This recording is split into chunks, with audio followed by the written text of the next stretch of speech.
तुम लोग concept of geometry में पार्ट 7 पढ़ रहे हो। पार्ट 6 में भी समकोण त्रिभुज की दो परिभाषा बतलाए थे। पहली परिभाषा, जिस त्रिभुज का एक कोण 90 डिग्री हो उसे समकोण त्रिभुज कहते हैं। दूसरी परिभाषा, जिस त्रिभुज के दो कोणों का योग 90 डिग्री हो उसे भी समकोण त्रिभुज कहते हैं। क्यों कहते हैं ये सब कारण बतला दिए हैं। तीसरी परिभाषा, जैसे एक त्रिभुज में कितनी भुजा होती है? 3 भुजा होती है। तो मान लो ये कोई त्रिभुज है,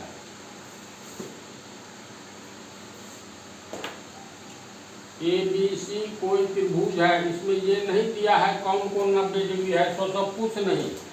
लेकिन अगर हम लोग मान लेते हैं ये भुजा 5 मीटर है, ये भुजा 4 मीटर है, ये भुजा 3 मीटर है, तो इसमें एक संबंध हो जाता है। इसमें सबसे बड़ी भुजा कौन सी है?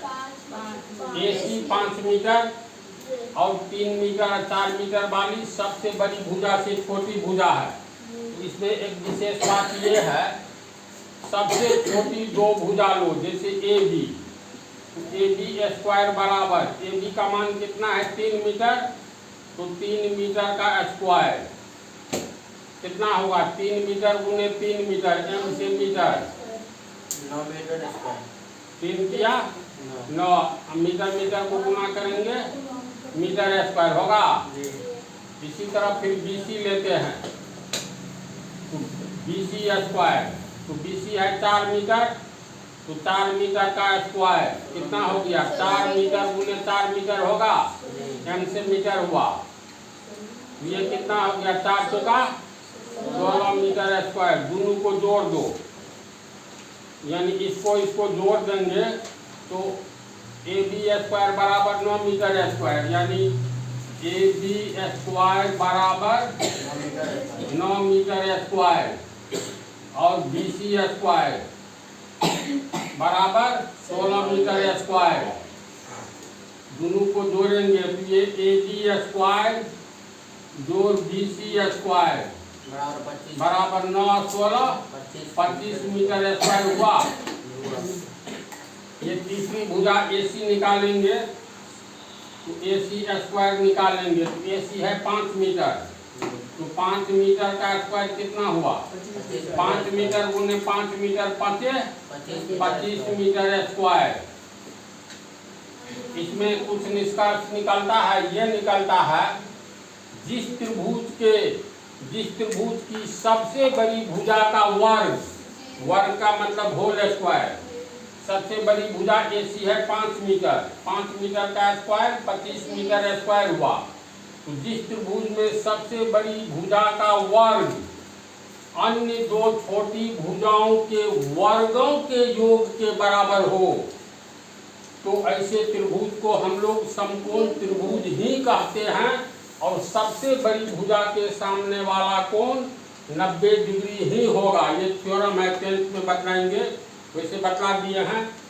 इसको फिर समझो, किसी त्रिभुज में सबसे बड़ी भुजा का वर्ग, जैसे इसका वर्ग हो गया 25 मीटर स्क्वायर हुआ ना, अन्य दो छोटी भुजाओं के वर्गों के स्क्वायर के बराबर हो, यानी छोटी भुजा AB है तो इसका वर्ग हो गया 3 मीटर का वर्ग, यानी स्क्वायर 3 किया 9 मीटर स्क्वायर।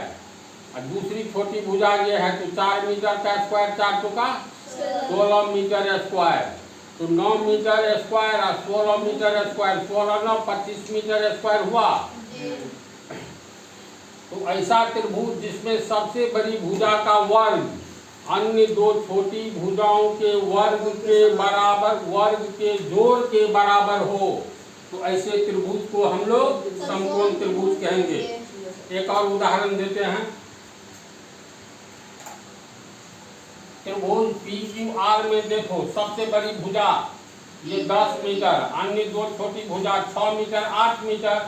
तो परिभाषा जो अभी हम बोले हैं, सबसे बड़ी भुजा का वर्ग, तो इसका ये 10 मीटर का वर्ग कितना होगा? 10 दाहिन 100 मीटर स्क्वायर होगा ना, तो ये हो गया 100 मीटर स्क्वायर। ये अन्य दो छोटी भुजा। 6 मीटर का स्क्वायर कितना होगा? 36 मीटर स्क्वायर। और ये 8 मीटर का स्क्वायर, 8 मीटर गुने 8 मीटर 64 मीटर स्क्वायर हुआ। अब इसको जोड़ो, 36 और 64 100 होगा, 100 है ना।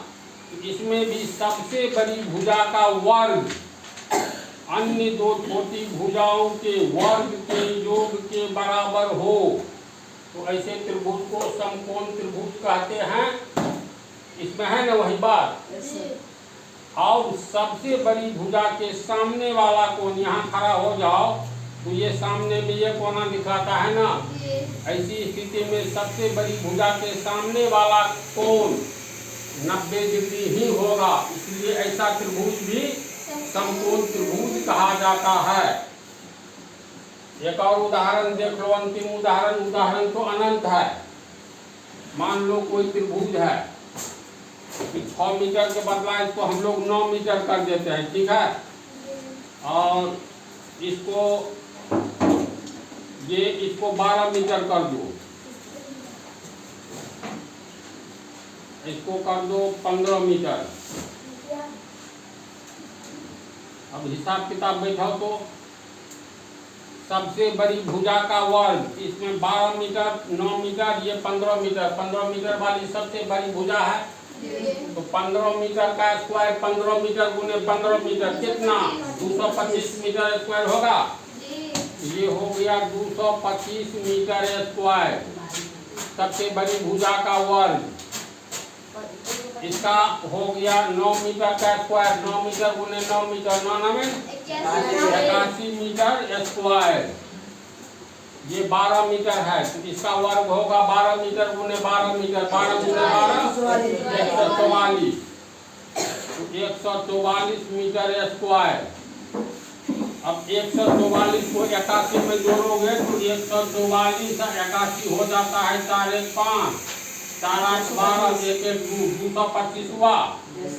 इसमें भी देखो तो सबसे बड़ी भुजा का वर्ग 225 मीटर स्क्वायर, अन्य दो छोटी भुजाओं के वर्ग 81 मीटर स्क्वायर, 144 मीटर स्क्वायर। तो इस त्रिभुज में भी सबसे बड़ी भुजा का वर्ग अन्य दो छोटी भुजाओं के वर्ग के योग के बराबर है, इसलिए यह त्रिभुज भी समकोण त्रिभुज हुआ। तो परिभाषा समझ गया। इस त्रिभुज में सबसे बड़ी भुजा का वर्ग अन्य दो छोटी भुजाओं के वर्ग के योग के बराबर हो, तो ऐसे त्रिभुज को समकोण त्रिभुज कहेंगे। और सबसे बड़ी भुजा के सामने वाला कोण 90 डिग्री होगा। ये परिभाषा लिख दिए हैं, 2 उदाहरण है, इसको तुम लोग उतार लो। इसके बाद देखो चौथी परिभाषा। चौथी परिभाषा तुम लोग को एक बात तो बतला चुके हैं पीछे वाला पार्ट में। जैसे मान लो ये कोई त्रिभुज है, या छोड़ो ये ए बी, ये AC, AB सरल रेखा पर CA सरल रेखा बिल्कुल सीधी खड़ी है। इसका अर्थ हुआ दोनों के बीच बनने वाले कोण को 90 डिग्री का कोण कहेंगे। फिर याद करो, एक बिंदु के चारों ओर का कोण कितना होता है? 360 डिग्री। तो ये हो गया 90, तो ये कोण कितना होगा? 360 में से 90 घटाओगे 270। तो ये कोण हो गया बाहर वाला, जिसको हम लोग कहेंगे बाह्य कोण, बाहर वाला कोण। अगर ये कोण 270 डिग्री है, इसको मिटा दे, ये कोण है 270 डिग्री, तो ये कोण कितना हो जाएगा? 90 डिग्री का। 270 में 90 जोड़ेंगे तब न 360। किसी भी बिंदु के चारों ओर का कोण 360 डिग्री होता है। इसको चलो हम लोग मिला के, तो इसका अर्थ है जिस त्रिभुज के किसी एक शीर्ष पर बाह्य कोण 270 डिग्री का हो, तो अंतः कोण 90 डिग्री का हो ही जाएगा, इसमें तो मत तो नहीं है। नहीं है। तो अगर ये बात हम बोले, जिस त्रिभुज के एक शीर्ष पर 270 डिग्री का बाह्य कोण बनता है, उस त्रिभुज को समकोण त्रिभुज कहेंगे। तो बात इसलिए नहीं गलत होगी क्योंकि ये पूरा हो गया 360 और इतना हुआ तुमको 270, तो ऑटोमेटिकली ये 90 डिग्री हो जाएगा। और समकोण त्रिभुज का एक कोण 90 डिग्री होता है। बात को समझा अच्छी तरह। तो चौथी परिभाषा क्या हो गई, जिस त्रिभुज के किसी एक शीर्ष पर, त्रिभुज में 3 शीर्ष होते हैं, वर्टेक्स, ये सब बता दिया है ना। तो जिस त्रिभुज के एक शीर्ष पर बाह्य कोण 270 डिग्री हो, उस त्रिभुज को समकोण त्रिभुज कहते हैं। इसमें दो मत नहीं ना है।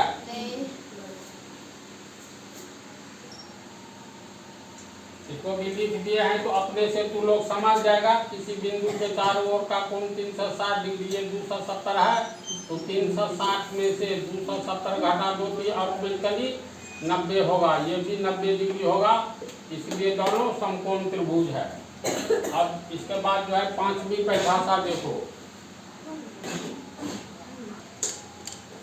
पांचवी परिभाषा, जैसे एक सरल रेखा लो, ठीक है, ये भी सरल रेखा लिए, ये इसके मध्य बिंदु मान लो ये तुमको 5 सेंटीमीटर है,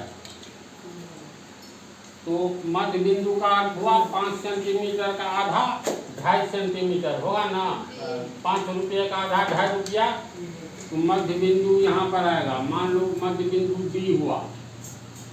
अब तुम इसको त्रिज्या लेकर के वृत्त खींचेंगे हम, तो ये वृत्त तुमको ऐसे जाएगा।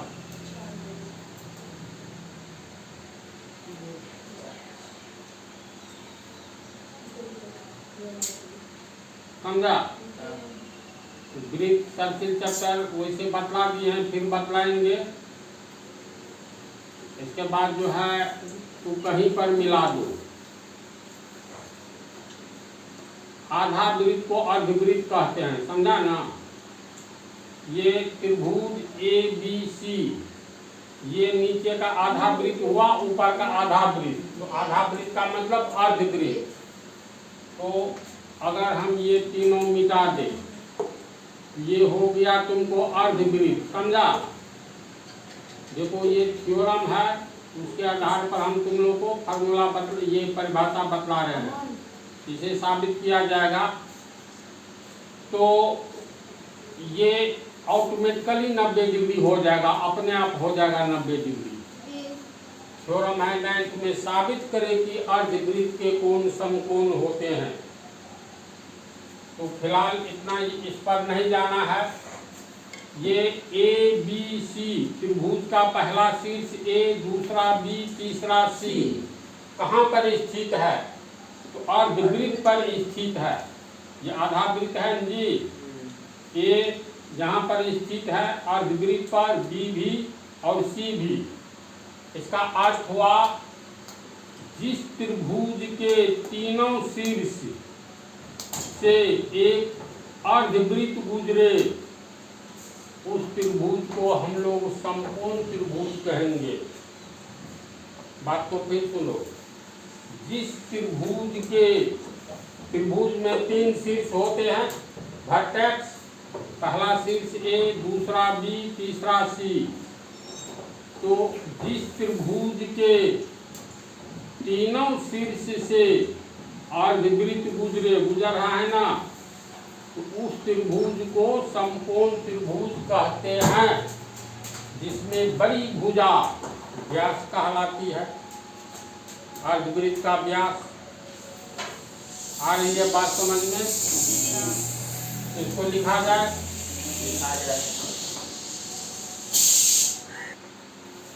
तुम लोग को 5 परिभाषा बतला दिए हैं वृत्त का, सॉरी वृत्त कहते हैं समकोण त्रिभुज का।